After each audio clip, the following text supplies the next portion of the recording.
Hello la famille, j'espère que vous allez bien. Quant à moi, je me porte très bien. Pour ceux qui ne me connaissent pas, je suis Bachela Fomen à la caméra pour vous servir une fois de plus. Et aujourd'hui, je vais parler d'un phénomène qui est vraiment très étrange. J'ai de la peine à le comprendre et j'aimerais bien que par votre intermédiaire et par le partage de cette vidéo, que je puisse trouver une explication claire, plausible à ce phénomène que je constate sur cet arbre fruitier. Vous pouvez le remarquer, je suis en haut d'un citronnier. Ce citronnier, on l'appelle le Volkameriana. C'est ce qu'on utilise généralement comme porte-greffe pour les agrumes. Excusez-moi. Donc, allons directement sur le phénomène étrange. Je tourne la caméra. Donc, nous pouvons constater ici que notre citronnier a été attaqué par le guide d'Afrique. En voici la feuille du guide d'Afrique en question. Toute cette touffe que vous voyez en surface là, c'est du guide d'Afrique.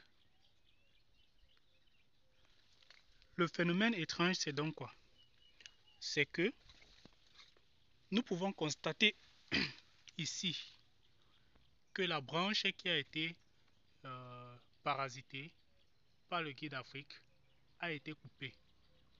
Aujourd'hui, ça fait déjà près de 3 mois que nous avons sectionné ces branches parce qu'il y en a plusieurs. En voilà une deuxième branche que nous avons sectionnée il y a de cela près de 3 mois. On constate que la branche en question même est déjà a déjà séché complètement. Ça a déjà séché complètement. Mais ce qui m'intrigue, c'est que jusqu'à aujourd'hui, le guide d'Afrique reste verdoyant et est en train de donner une production. Donc vous pouvez voir des fruits. Vous pouvez voir là des petits fruits de guide d'Afrique. Je ne sais pas si vous voyez très bien. Vous voyez là, ce sont des petits fruits de guide d'Afrique. Tout ce que vous voyez petit bouton là, ce sont des fruits de guide d'Afrique. Et elles sont même en train de donner des nouvelles feuilles également. Elles donnent de nouvelles feuilles. Donc vous pouvez remarquer que ce parasite de guide d'Afrique est en train de reprendre une croissance exponentielle. Et en essayant de comprendre profondément pourquoi est-ce que ce guide d'Afrique se développe, j'ai regardé sur toutes les ramifications des branches et puis je remarque que partout où les branches du guide d'Afrique touchent les branches du citronnier,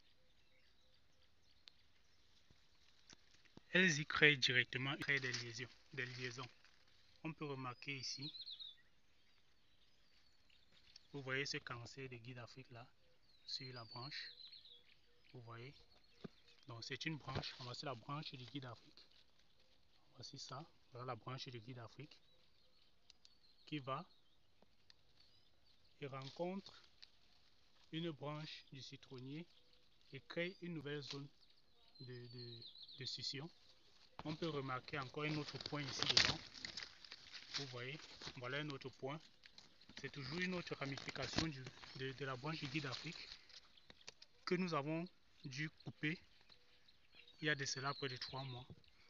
Donc il y en a comme ça plein et je me demande bien comment est-ce que cela peut être possible. Parce que généralement le guide d'Afrique se fixe sur les plantes grâce aux fruits qui se sont développés et qui possèdent une certaine substance collante qui leur permet de se fixer sur les branches d'arbres et d'y s'y développer. Mais ici, c'est vraiment particulier et j'aimerais bien, si vous avez un quelconque raisonnement concernant ce phénomène, de bien vouloir m'éclaircir aussi. Merci à vous, c'était Bachela Fomen à l'appareil pour vous servir. Ciao, ciao.